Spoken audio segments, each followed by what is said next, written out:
और जो प्रशासन बातें समय समय पे कह रहा है वो सरकार के इशारे पे कह रहा है। जिसने इतना प्रतिबंध लगाया, ये प्रतिबंध और इतनी तैयारी फोर्स की अगर पहले होती तो इतनी बड़ी घटना नहीं होती। लोगों को न्याय का भरोसा दिलाना इस सरकार की जिम्मेदारी है। न्याय और लोगों को न्याय मिलेगा, इसके लिए प्रशासन और सरकार की जिम्मेदारी बड़ी बनती है। लेकिन जो कुछ संभल में हुआ है, पहले दिन जब सर्वे हुआ किसी को आपत्ति नहीं थी, सभी लोगों ने मिलकर के सर्वे कराया। आखिरकार दोबारा सर्वे क्यों करने का मन बनाया प्रशासन ने, दोबारा बनाया। और जब जा रहा था सर्वे की टीम में तो बीजेपी के कार्यकर्ता क्यों गए? ये पूरा का पूरा प्रशासन और सरकार का कराया हुआ झगड़ा है। अन्याय अगर किसी ने किया है तो सरकार और प्रशासन ने मिलकर किया है। उन्हें न्याय मिले, वहाँ के लोगों का न्याय मिले, शांति हो। और शांति बीजेपी कभी पसंद नहीं कर सकती। शांति होगी तो विकास और खुशहाली होगी, लोग खुशहाली और आगे बढ़ने का सोचेंगे। लेकिन बीजेपी जानबूझ करके कह रहे हैं डेलीगेशन नहीं जाने दिया। और कब तक अंतर्गतवा डेलीगेशन या लोगों को मिलने तो आप देंगे ना? कब तक आप ये भी कोशिश करते हो कि पूरे संभल में टीन लगा दो? याद कीजिए, लखनऊ में टीन लगाई थी, क्या संभल में भी टीन लगा देंगे? हर जगह ये प्रशासन जानबूझ करके ध्यान हटाना चाहता है। जिस तरीके से उन्होंने चुनाव में बेईमानी की, आप में से जितने लोग हैं, हम और आप किसी दबाव में कुछ कह सकते हैं, लेकिन जो आपके मोबाइल ने वीडियोस बनाए हैं, आपके कैमरे में जो बातें दर्ज हो गई हैं या कैमरे ने जो रिकॉर्ड की हैं, वो तो नहीं झूठ बोलेंगे ना।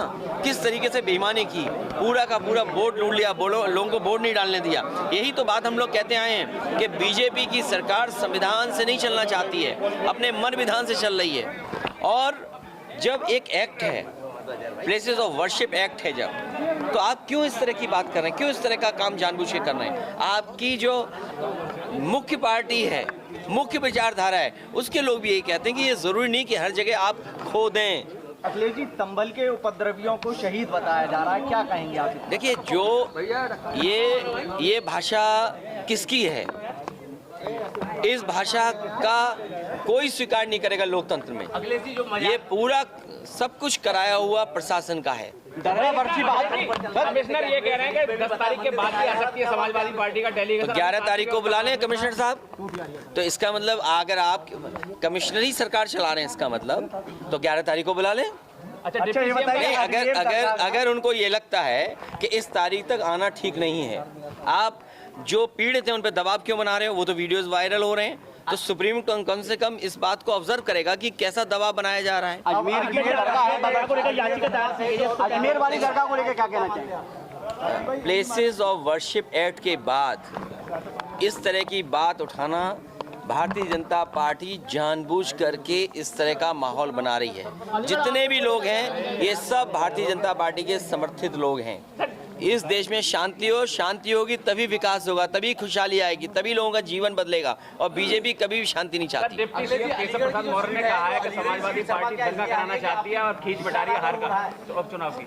समाजवादी पार्टी आवाज उठा रही है उनके खिलाफ जो उत्तर प्रदेश को संविधान से नहीं चलने देना चाहते हैं, कानून से नहीं चलने देना चाहते। किसने नहीं देखा कि बूथ लूटा गया? कोई सियासत नहीं है किसी स्टेटस को लेकर के। ये जो लोग सियासत करना चाहते हैं वो शिक्षा के क्षेत्र में कोई काम नहीं करना चाहते।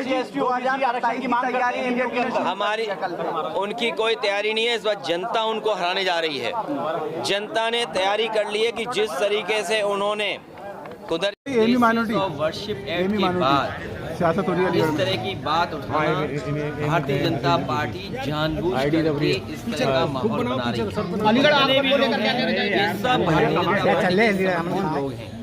इस देश में शांति होगी तभी विकास होगा, तभी खुशहाली आएगी, तभी लोगों का जीवन बदलेगा। और बीजेपी कभी भी शांति नहीं चाहती। डिप्टी सीएम केशव प्रसाद मौर्य ने कहा है कि समाजवादी पार्टी दंगा कराना चाहती है और खींच बटा रही है हार का तो उपचुनाव की। समाजवादी पार्टी आवाज उठा रही है उनके खिलाफ राम साहब जो उत्तर प्रदेश को संविधान से नहीं चलने देना चाहते हैं, कानून से नहीं चलने देना चाहते। 2027 की तैयारी किसने नहीं देखा? एबी माइनॉरिटी स्टेटस को लेकर सियासत की जा रही है अलीगढ़ में। एबी माइनॉरिटी नहीं है किसी स्टेटस को लेकर के।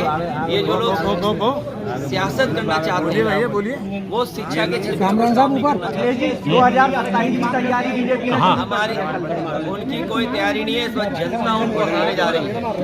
जनता ने तैयारी कर ली है कि जिस तरीके से उन्होंने कुदरकी में, मीरापुर में या अन्य विधानसभाओं में वोट की लूट की है, वो वोट की लूट जनता कभी लोकतंत्र स्वीकार नहीं कर सकती है। जो एक विधानसभा बची है उसमें किस तरह के नाम लग रहे हैं? उसमें मैं तो कहूँगा अलीगढ़ के पूरे मीडिया के लोग, आपके माध्यम से पूरे देश के मीडिया के लोग और दुनिया के मीडिया के लोग आए कि कितना अच्छा लोकतांत्रिक व्यवस्था यहाँ पर है, कि कितनी आज़ादी के साथ लोगों को वोट डालने का मौका मिलता है। और आप लोग आइए, कम से कम देखिए कि लोकतंत्र हमारा कितना स्वस्थ है और अयोध्या का चुनाव जरूर देखने आइए।